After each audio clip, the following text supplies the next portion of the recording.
We are officially live, and hello everyone, and welcome to this week's edition of the Just Two Marks Wrestling Recap Show. I'm the Athletic Geek, joined by Jedi Jason Kruger. Feeling a little...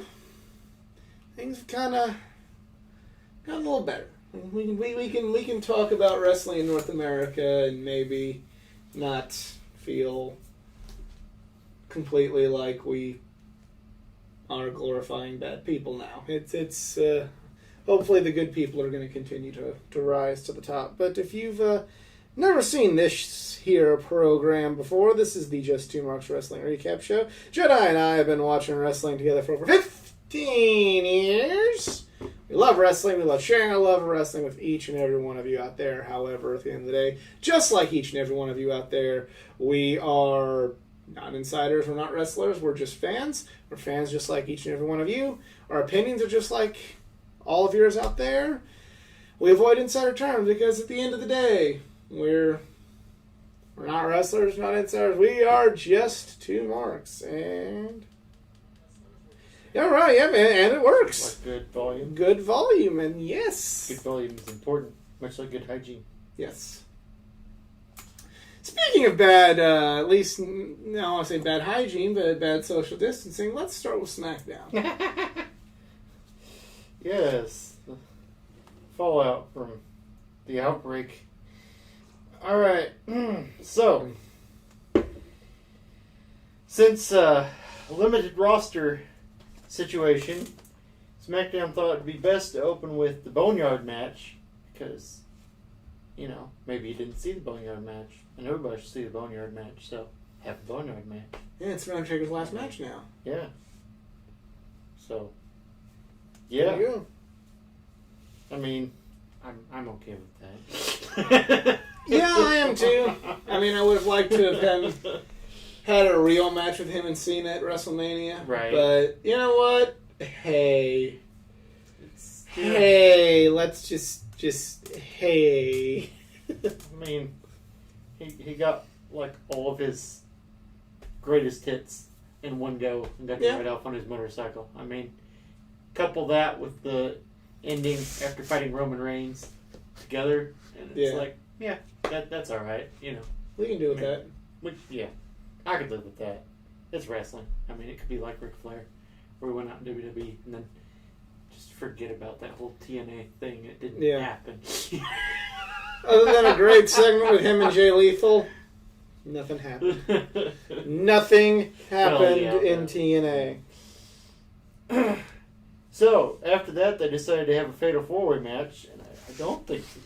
Is it a number one contender match? No, it's just a Fatal 4-Way match, because exhibition, I guess. Alexa Bliss, Dana Brooke, Nikki Cross, and Lacey Evans. Why does Lacey Evans still have a job? I'm trying to I'm trying to be more positive, but yeah, seriously though. I mean, I like the character.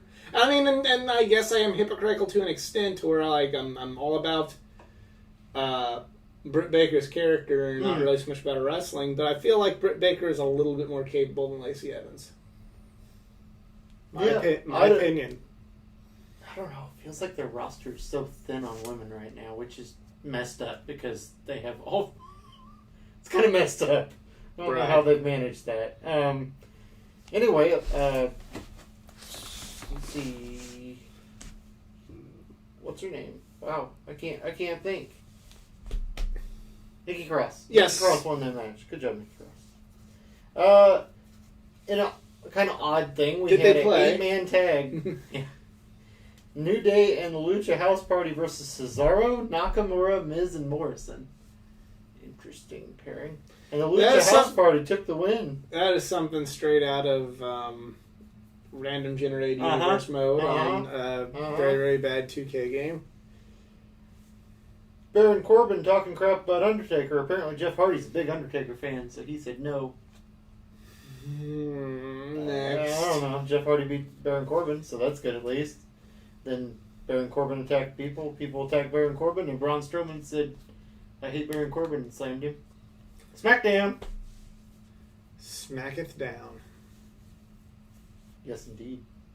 rolling right it's into. Been laid, it's been laid down. It has. The hotel was checked into and all those other things. Let's see. Raw. We had contract signing. I guess Drew McIntyre is going to take on Ziggler at the next. I like the idea of this match because both these guys can go, and they're both great wrestlers. And they did when they brought McIntyre back to the main roster. He was with Ziggler, so it's kind of, it's not as neat as some of the loops they've done, but at least it's, It makes sense. Yeah. It's just kind of, I hate to say it about Dolph because I like Dolph, but he's kind of beyond damaged goods at this point when it comes to the world title. Mm-hmm. Like, it's remember how they used to talk about Alberto Del Rio? He's had his unlimited title shot code. Mm-hmm. That's him, but it's like he's never gonna win though. Right. Like never say never. I happily ate crow on Orton and Edge, but just on the flip side, Asuka and Sasha Banks are gonna fight. We'll get to Sasha later. Okay.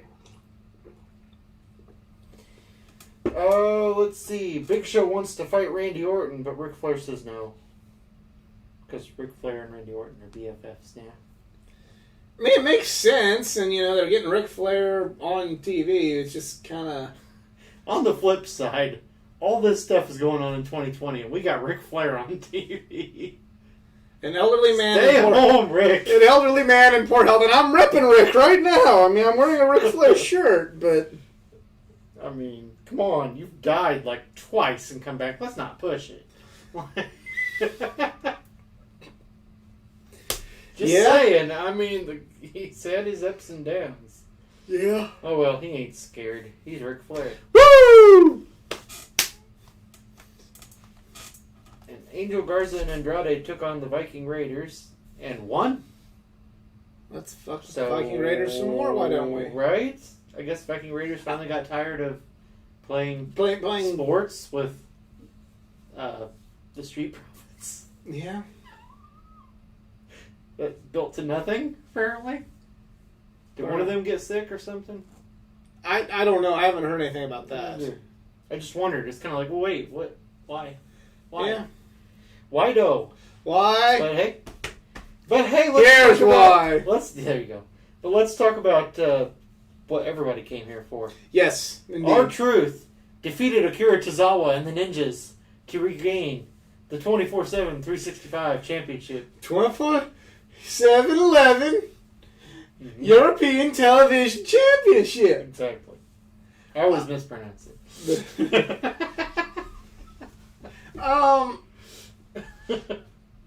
Yeah. Yeah.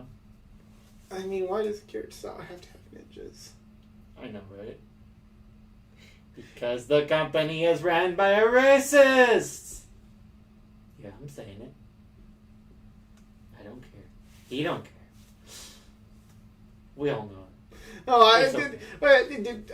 I'm sure thinking really loudly. I just don't feel like hearing everybody on my video go like, "You want to call WWE racist? Don't you know that they allowed a Japanese man to win the Royal Rumble? Hello, we're a racist Japanese company." Woman. We doing same year? Will they be doing that? No, we won't be doing it. Therefore, you're just some stupid idiot that has your face up New Japan's ass, and you don't realize that nobody in America really wants to do the Japanese people. Unless it's Jimmy Wang Yang. He's Korean. Who's the racist now? I mean, I've been called worse. I liked Jimmy Wang Yang. I thought he was Korean anyway. He probably is. All right, anyway. Like you show me a British person and a German person, tell me to tell you the difference. I mean, depending on. Right. All right. Seth Rollins and... Rollins and Murphy. That's right. Murphy. That buddy. His buddy. He ain't your buddy, guy. That's right. He ain't your guy, friend. fought Aleister Black and Humberto Carrillo. I forgot Aleister Black was Rollins' new foil. And we have fireworks going on, and my dog is going crazy because... Yeah, 4th of July week around here. Yeah. Probably 2 weeks, honestly. It just never stops. Yeah. You know? I mean, you think it's bad here in town. Out where my parents live, it's like, are you serious? Oh, yeah. Are you serious? Then you get to play the game, was that a gunshot? Or yeah, I know exactly. I mean, you don't know in Southern Illinois. But Rollins' team won, so I guess, further... Hooray them. Yeah. I mean, it's like... Yes, I agree. Here's the thing. I applaud them for coming up with something for Seth Rollins. I'm just not digging the whole cult. Like, when he was a part of a cult in Ring of Honor, he wasn't the cult leader. No, he was not. Buying him as the cult leader just... I'm not feeling it. Him being kind of the disciple who believes in the cult, but is also probably simultaneously, like, the better... he was the Jimmy Jacobs was the talker of the two, and Tyler Black was... Black was the guy that was going to become world's champion. Yes. Yes. Like, despite not being the leader, he was the guy that was going to break out, and, he thought, like, Jimmy would talk, and then Tyler would have the belt. You kind of had... He was the one eventually you knew he was going to turn on Jimmy, and... If not turn on... be all he could be. If he wasn't going to turn on Jimmy, it would be like one of those, like, Jimmy would eventually be like, But never in any of that was Seth/Tyler the cult leader. Right. And now I understand why. In fairness, he's gotten a lot better at talking than he was He back is, then. and I'm not saying... I almost make it seem like I think it's just completely terrible. Right. But it's just not... I don't think it's as good as a lot of people feel that it is. I like it because it capitalizes on the real-life Twitter meltdown. That is this true. This dude becoming full of himself. And they just manifested it on screen as he thinks he's here to save everything, which is essentially exactly what he was saying on Twitter. So, I think it's kind of clever that they took real life and twisted it into the story. So I appreciate it, whether it's, perfect or not. Well, I don't want, like I said, I don't want to make it seem like I'm trying just to shit all over it just for the sake of shitting all over it. I guess it's just, I thought I'd be getting into it more. Maybe that's the best way to put it. I thought I would like this more than I am. Yeah, it happens. It happens. Ruby Riott still exists. Yeah, exists, is employed. She fought one of the Iconics, but the numbers game is too much when the other Iconic is at ringside. So Ruby Riott was defeated. Yeah. I love the Iconics. I don't give a fuck what anyone thinks. I love the fucking Iconics. On one hand, it's like, what? And on the other hand, it's like, okay, well, in fairness. It is the Iconics. 2-on-1, yeah. 2-on-1 against tag team specialists, basically. Even though one of them's on the outside. It makes sense. It's not like they beat Becky Lynch, in 5 minutes or something like that. Right. You know what I mean. You can't. We got chat. We have chat. You guys should be wearing face masks. We're good. We're not really we aren't socially distanced. That is a problem. Maybe there's not 6 feet in this room. They on the other side of the room. But can't put the camera up there. Well, if one of us get the Rona, that's how we're. Well, we know it's statistically more likely to be me, but.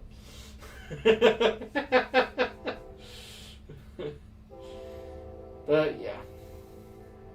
It'll be okay. We live close enough that it's like we live together. Sure. That's fine. I'm not too worried. There haven't been any cases at work in a long, long time. There have been no cases. There have been no cases. No. Yeah, no. There have been no cases. I work here. I work at Athletic Geek HQ. There you go. Well, there definitely haven't been any cases here. Yeah. And the Wally World I work at had some a while back, but it's a big story. It's been a long time. All right. So we big ready? Store, relatively speaking. Let's see. Apollo Crews fought MVP because MVP, you know, he can still go when he wants to, and he can talk when he wants to. Yeah. And thanks to Bobby It Lashley, was a good match. MVP won. Good little match. I liked it. And then Ricochet and Cedric Alexander still exist, and they decided Lashley was being a bully, so Ricochet fought Lashley, but Lashley beat Ricochet because, you know, ever since that match with Lesnar, it's just Ricochet's just kind of there. I'm not cynical. Yeah, I mean, it's okay. I mean, if the genius comes up with stuff and don't like you, you must not be that good. Yeah. McIntyre. But here's what's what's sad about that though is, what more can you want with, like, other than the fact that he's maybe not tall enough? Ricochet kind of is the total package.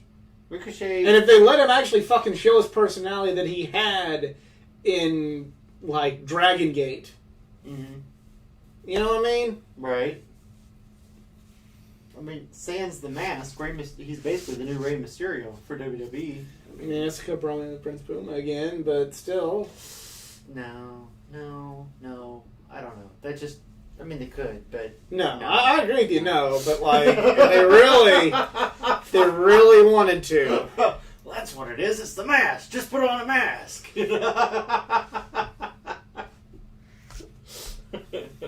Masks are all the rage right now. That must be a fashion statement. Oh, wouldn't that be the best? He comes out in a medical... No, wait, that was Mustafa Ali, right? Mask versus... Have a mask versus mask match with the medical mask.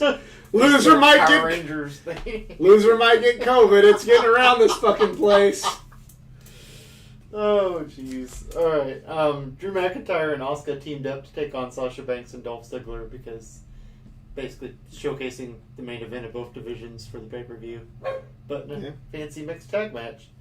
And Banks actually pinned Asuka. Yes. Sowing the seeds of doubt. Will Banks beat Asuka? No. God, I hope she won't, not. by the way. But, well, you never know after... well, we'll get to that. NXT. NXT.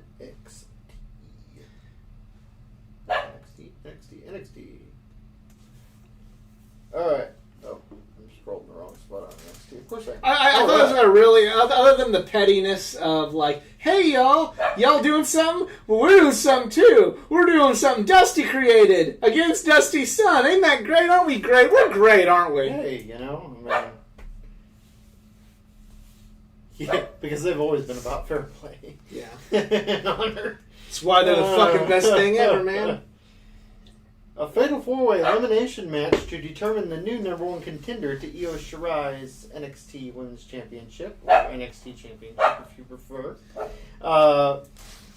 Mia Yim versus Tegan Nox versus Candice LeRae versus Dakota Kai. Like I said, a four-way elimination match, so we did the eliminations, and in the end, Tegan Nox got her revenge against Dakota Kai, and also earned a number one contender. Really good match. Really good match. So, yeah. Timothy Thatcher, the new fighter on the block, thanks to Matt Riddle for SmackDown, defeated Oney Lorcan. They have a good match. Both Wednesday night shows were very good this week. Like, they were both... They knew what they were up against with each other, so they Rhea Ripley fought Aaliyah and Robert Stone. Didn't really get into this one quite so much, though. I mean, I don't say it was bad, just didn't get into it. Right. Well, let's let Rhea knock some fools down. Right, yeah, absolutely. Yeah.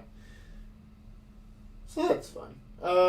Roderick Strong versus Dexter Lumis in a strap match. This really made me take notice of Dexter Lumis. I like this match. Gotcha. And Lumis defeated Strong. by submission. Yeah, no, and I was surprised to see that. Submission. Yeah. So, there you go. Dexter Lumis. He's coming for you. Breezango saves Drake Maverick from Santos Escobar. Yeah. That's nice of them. Why though? Yeah, Tell me more. Tell me more. Wasn't, Not more. Okay. It's just kind of say it's hard for me to hold my. Segment. I mean, it served a purpose, but like this one's hard to hold my attention. Sasha Banks fought Io Shirai, huh? Yes, and it was a damn fine match. And this is someone who say, does not care for Sasha Banks in the slightest. You like Banks versus Bayley Lynch at Hell in a Cell, though, right? Yeah. Or did you forget about it because of the main event that soured everything? A little bit of both.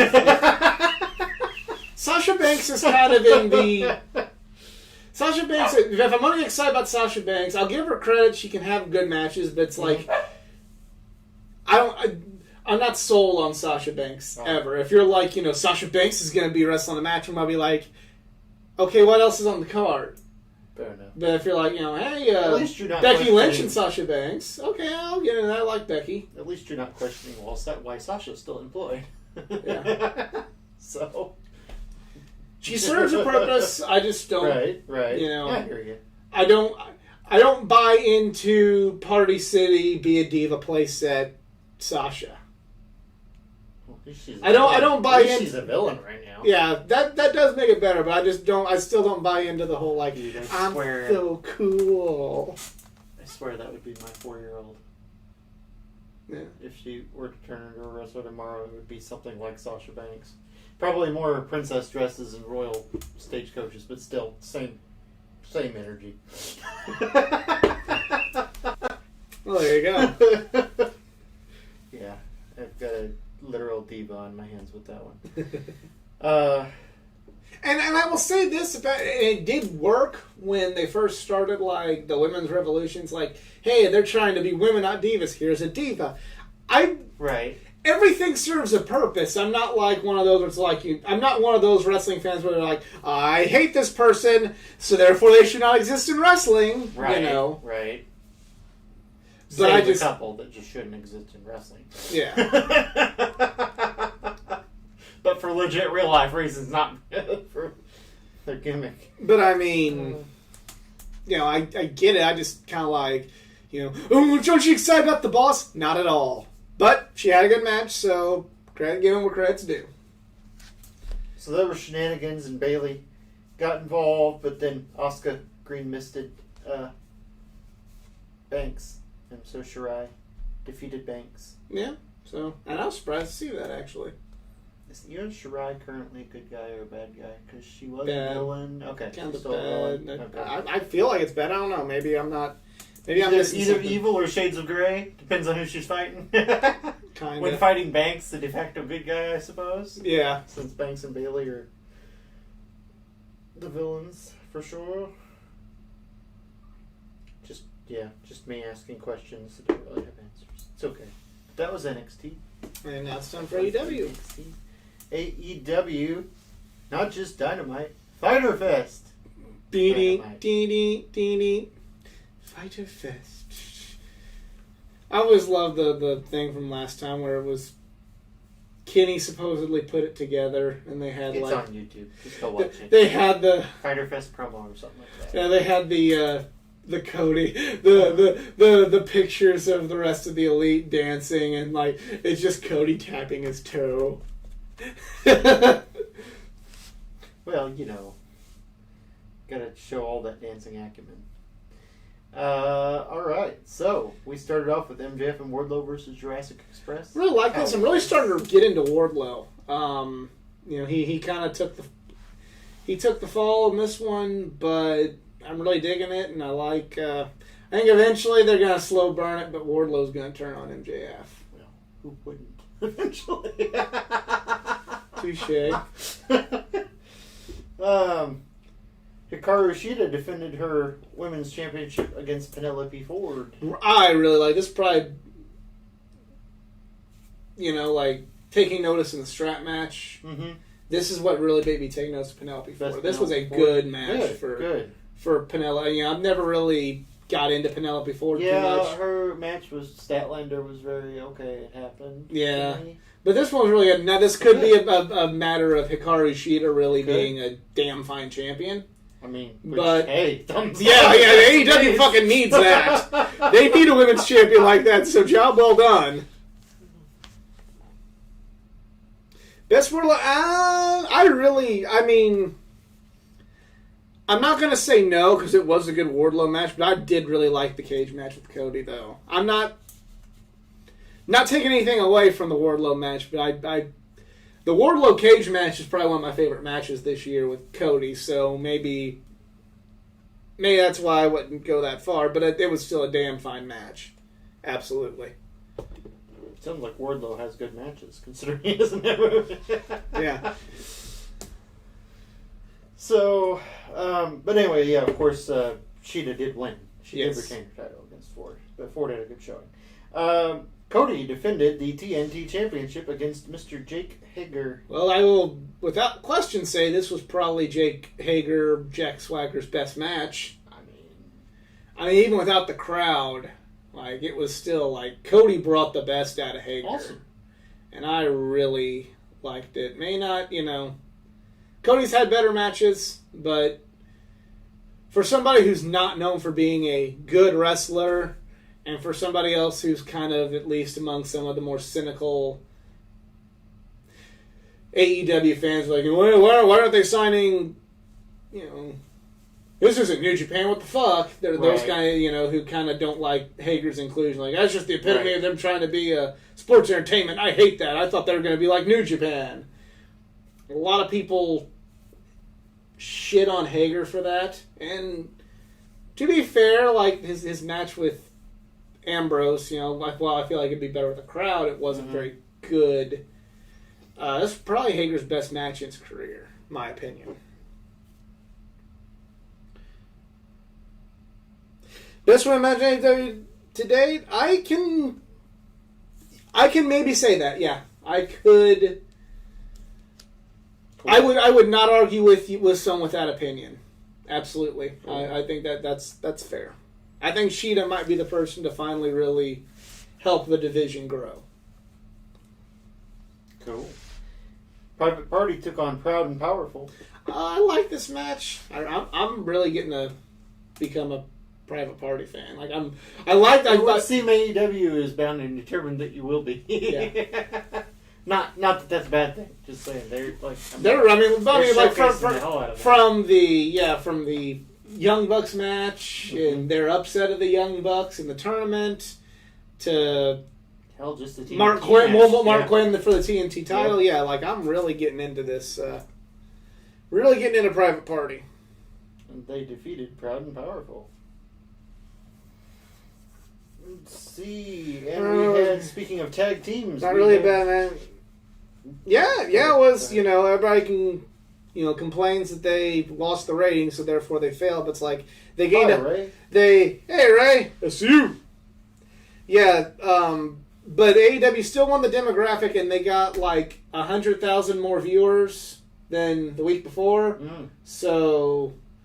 As long as TNT's happy, and as long as they're getting the demographic, which is Chris Jericho, and you can claim bias. By the way, Chris Jericho's awesome on commentary. I'm not surprised. He kind of pointed out, he said, yes, you want more viewers, but the demographic rating is what advertisers look at, and that's how you get money. So really, it's better to end up better in the demographics, because that's what adds longevity. Gotcha. Makes sense. Yeah, and you mentioned the AEW interest song starting to become a hit too. I'm starting to. I used to not like the Kenny Omega's theme. We're off on a tangent now, but fuck it, it's fun. Haven't had a lot of fun wrestling the last couple weeks, so I really didn't like his entrance music at first. And now it's really starting to really grow on me to the point to where it is now on my workout playlist on Spotify. All right, let's go on. Jericho versus Cassidy. Well, of course Jericho versus Cassidy is going to be great. Oh, yeah. What are you talking about? That's probably the match. Another news, water is wet. I mean, and refreshing.